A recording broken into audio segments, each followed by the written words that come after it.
Assalamualaikum warahmatullahi wabarakatuh. Perkenalkan, nama saya Nur Hakikatul Mazidah dari jurusan Ilmu Kesehatan Masyarakat Universitas Negeri Semarang. Pada kesempatan kali ini saya akan menjelaskan sedikit tentang bakterial zoonosis. Nah, untuk yang pertama yaitu penyakit salmonellosis.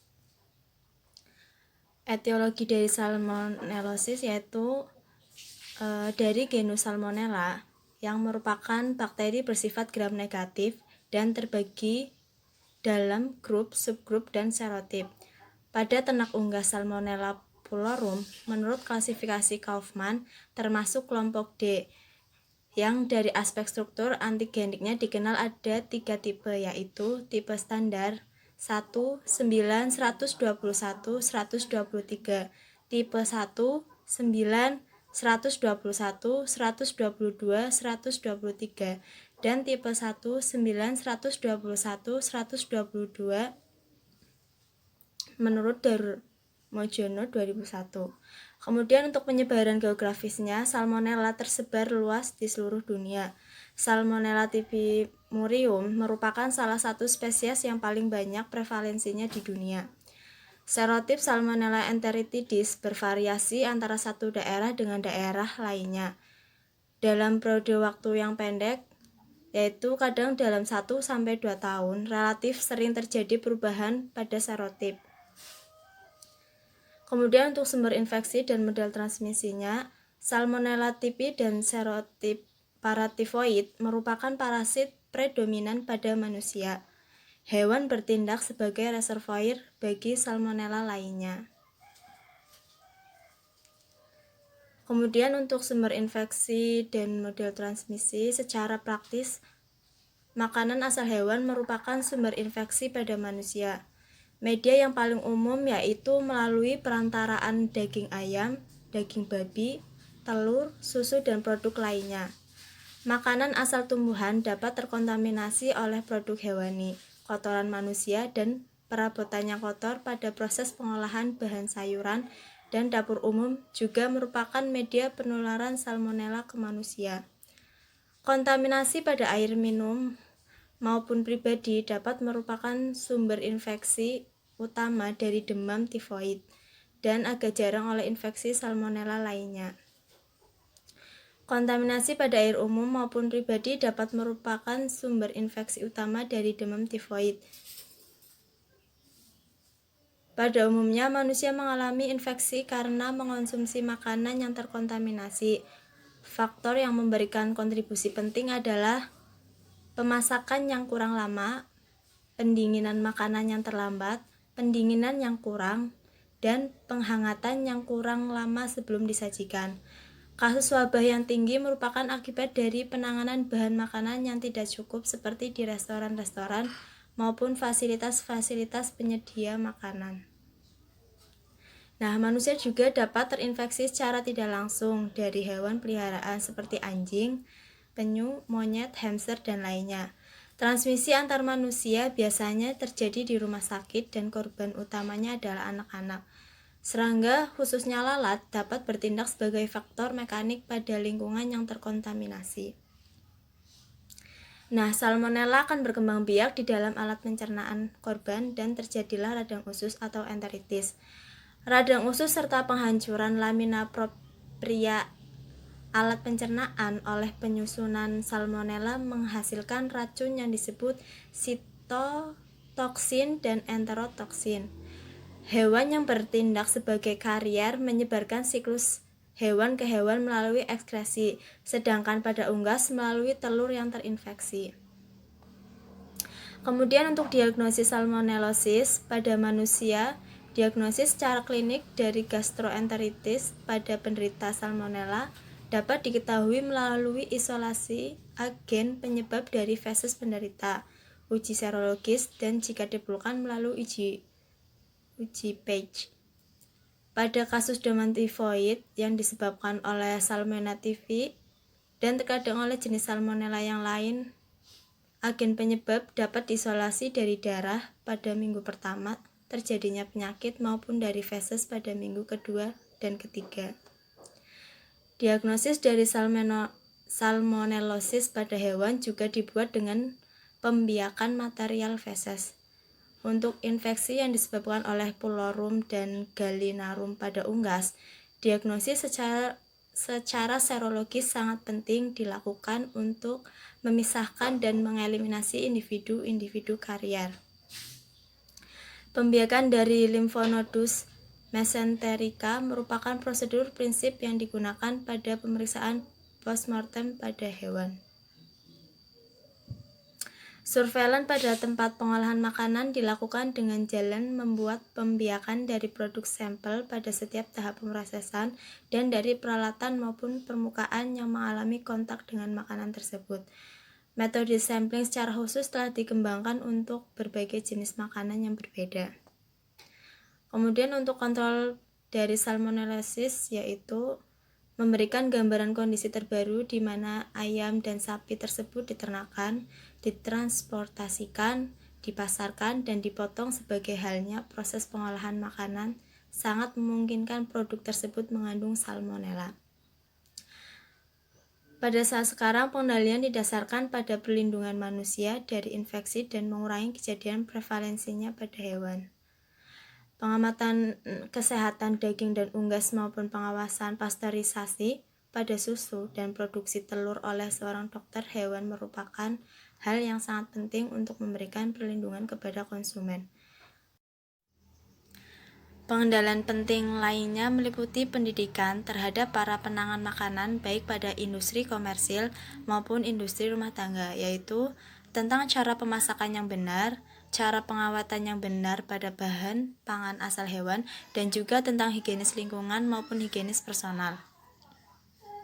Surveillance epidemiologi oleh para ahli kesehatan diperlukan untuk mengevaluasi beberapa permasalahan di setiap negara, mengelompokkan daerah wabah, dan membuat metode untuk mengurangi resiko. Pada hewan, pengendalian salmonellosis tergantung pada eliminasi dari hewan karier yang memungkinkan munculnya penyakit Pulorum dan tifoid unggas dengan menggunakan uji serologis. Kemudian kontrol bakteriologis pada bahan pangan, terutama bahan tambahan seperti ikan, daging, dan tulang. Kemudian imunisasi, dan yang terakhir manajemen yang benar pada peternakan dan unggas. Selanjutnya zoonotik tuberkulosis. Untuk etiologinya dari zoonosis tuberkulosis, agen etiologi dari tuberkulosis mamalia yaitu Mycobacterium tuberculosis. Nah, Mycobacterium tuberculosis ini merupakan penyebab utama kasus tuberkulosis pada manusia. Kemudian Mycobacterium bovis merupakan penyebab bovin tuberkulosis dan Mycobacterium africanum penyebab tuberkulosis di Afrika. Spesies yang terakhir merupakan peralihan antara Mycobacterium tuberculosis dengan Mycobacterium bovis. Agen utama dari zoonotik tuberkulosis adalah Mycobacterium bovis. Bakteri TB tidak membentuk spora, tidak bergerak, dinding selnya berlapis lilin. Nah, lapisan lilin inilah yang menyebabkan bakteri TB lebih tahan lama dalam lingkungan alam dibandingkan dengan bakteri yang tidak membentuk spora lainnya. Di dalam jaringan paru-paru yang sudah membusuk pun bakteri masih bisa tahan berbulan-bulan dan tidak mati oleh sinar matahari. Bakteri TB baru akan mati oleh pemanasan sekitar 100 derajat Celcius selama 5-10 menit atau pada suhu 60 derajat Celcius selama 30 menit. Nah, banyak ahli yang menganggap bahwa bakteri ini adalah spesies tunggal dengan varian human dan bovin. Bakteri ini pertama akan membentuk tuberkel dalam suatu fokus yang disebut fokus primer, yang pada manusia dan sapi sering terjadi di dalam jaringan paru-paru. Pada unggas, tuberkel terdapat di dalam usus, kemudian melalui jalur sirkulasi limfa atau limfositik, kemudian menyebar ke jaringan tubuh. Nah, untuk distribusi geografisnya tersebar luas di seluruh dunia dengan variasi yang cukup besar di antara satu wilayah dan negara.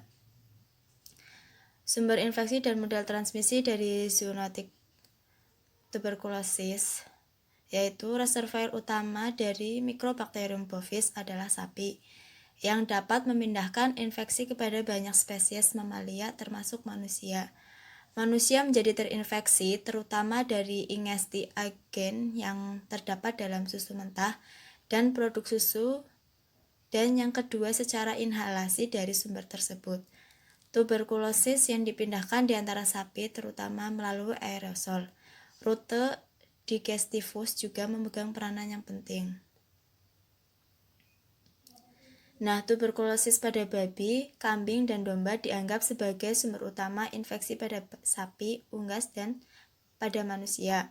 Babi yang terinfeksi melalui saluran pencernaannya akan menginfeksi kembali babi lainnya atau spesies lainnya dan dapat juga kepada manusia.